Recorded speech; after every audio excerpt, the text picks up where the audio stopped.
There's a moment before every big decision where your heart speeds up. You imagine the possibility, the success, the version of you who finally did it, and then almost instantly another voice shows up. Who are you kidding? You're not ready. You'll embarrass yourself. That voice is so familiar that you don't even question it anymore. You listen, you stop, you scroll, you distract yourself, and you convince yourself that it was never a real dream anyway. But deep down, you know that's not true. Your dreams don't randomly appear. They come from a part of you that sees more, wants more, and believes there's something greater for you than just surviving the day. The real problem isn't that you have doubts. The problem is that doubt has become your default setting. You trust your fears more than your potential. Every time you say maybe later, a piece of your dream gets pushed further away. Today, in this moment, I want you to simply notice how often doubt has been steering your life. Not to judge yourself, not to feel guilty, but to wake up. Because you cannot change what you don't first become aware of. Your doubts didn't appear out of nowhere. They were built, layer by layer, from moments in your past. Maybe it was a teacher who laughed when you answered wrong. Maybe it was a parent who only pointed out your mistakes, never your effort. Maybe it was friends who called your ideas stupid or impossible. And then there's social media where you see people younger than you, richer than you, more successful than you, and that little voice whispers, "You're too late. You're too slow. You're already behind." So your brain does what it thinks is protecting you. It creates doubt as a shield. If I don't try, I can't be rejected. If I don't start, I can't fail. But what if that shield is actually a cage? What if the same doubt that's trying to protect you is the thing quietly suffocating your dreams? When you understand that your doubts are often just old programming, not absolute truth, you gain power. You realize, wait, this isn't my real voice. This is fear dressed up as logic. And once you see that, you can decide whether you still want that voice running your life. Mons, many people think the goal is to completely get rid of doubt, to reach some magical level of confidence where they never feel scared again. That's not real. Even the most successful people, the ones you admire, feel doubt. The difference is they don't surrender to it.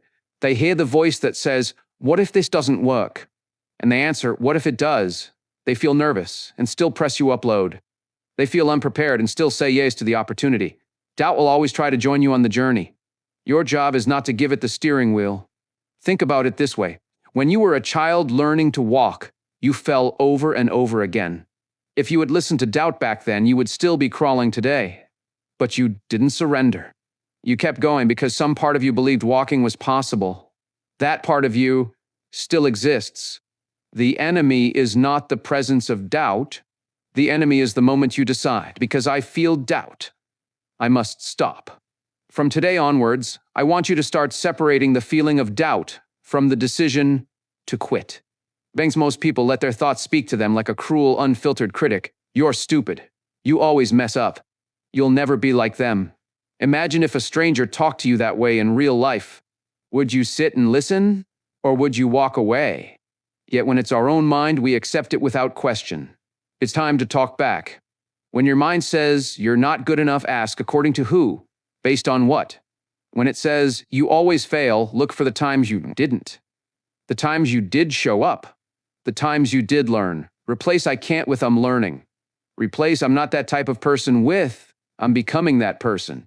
You don't have to pretend everything is perfect, but you must stop speaking to yourself like you're hopeless. Try this simple exercise. Write down your top 3 negative thoughts about yourself, and under each one, write a kinder, truer version. Read them daily. At first, it will feel fake. That's okay.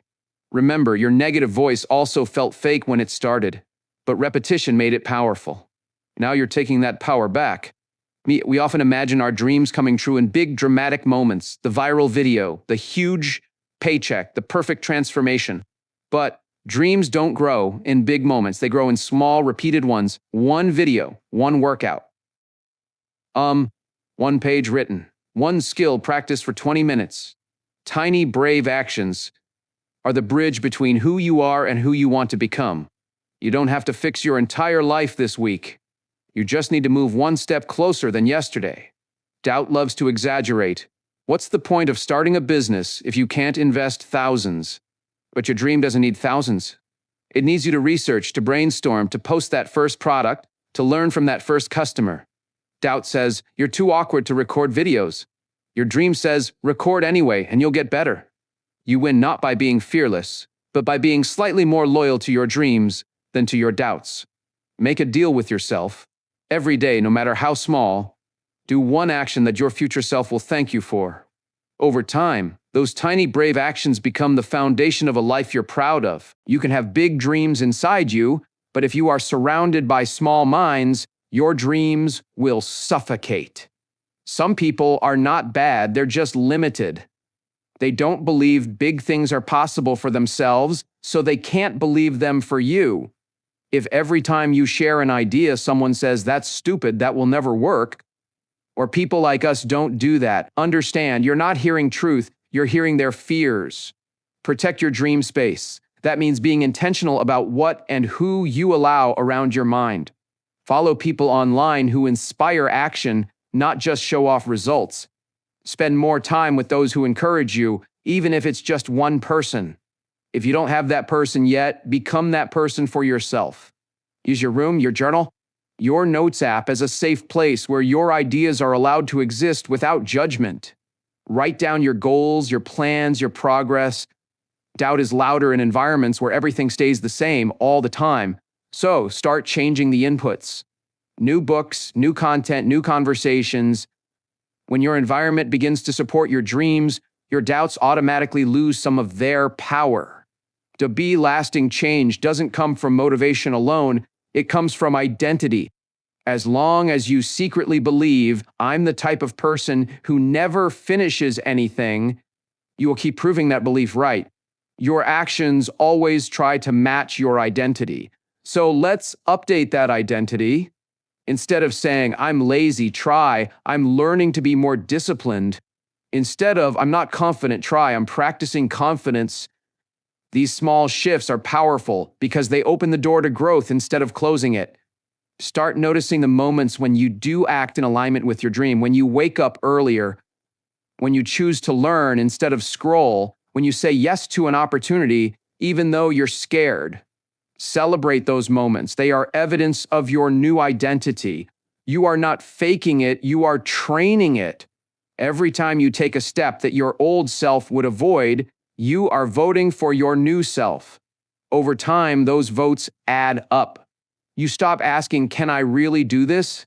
And start asking, what's my next step? Doubt doesn't disappear, but it becomes the background noise instead of the main voice. Lance, here's the truth. There will never be a perfect day where all your doubts vanish and everything feels safe. You will feel unsure when you start. You will feel nervous when you grow. You will feel uncomfortable when you level up. But that doesn't mean you're on the wrong path. It often means you're exactly where you're supposed to be. Courage is not the absence of doubt. It's movement in spite of it. Think about the people you admire. They didn't know for sure that things would work out. They just decided that their dream was worth the risk of failing. Your future self, 10 years from now, is watching you from a distance. They either smile with gratitude that you started, or they look at you with sadness, wishing you had tried. Which version do you want to meet? You don't have to make a huge leap today. You just have to make a real one. Say yes to one thing your doubt wants you to avoid. Start one thing you've been delaying for months. Prove to yourself, in action, that your dreams are louder than your excuses. So as we come to the end of this message, I want you to remember one simple idea. Your doubts may speak, but your dreams deserve the final vote. That small voice that says, what if you fail? Will probably always be there, but now you know you don't have to obey it. You can question it, challenge it, and walk forward anyway. Somewhere in you is a version of yourself that is stronger, clearer, and more alive than anything you've seen so far. That version is not a fantasy. It is built day by day through the choices you make when doubt shows up. So the next time your mind tells you you're not ready, respond with, maybe I'm not perfect, but I'm willing. The next time it tells you you'll never be like them, answer, I'm not trying to be them. I'm becoming me. Silence your doubts, not your dreams. Your future is listening to what you do after this video ends. This message inspired you. Don't forget to hit that like button and share this with someone who needs to hear it. Until next time, stay focused, stay strong, and keep moving forward. Your best self is waiting, and every morning is your chance to meet it.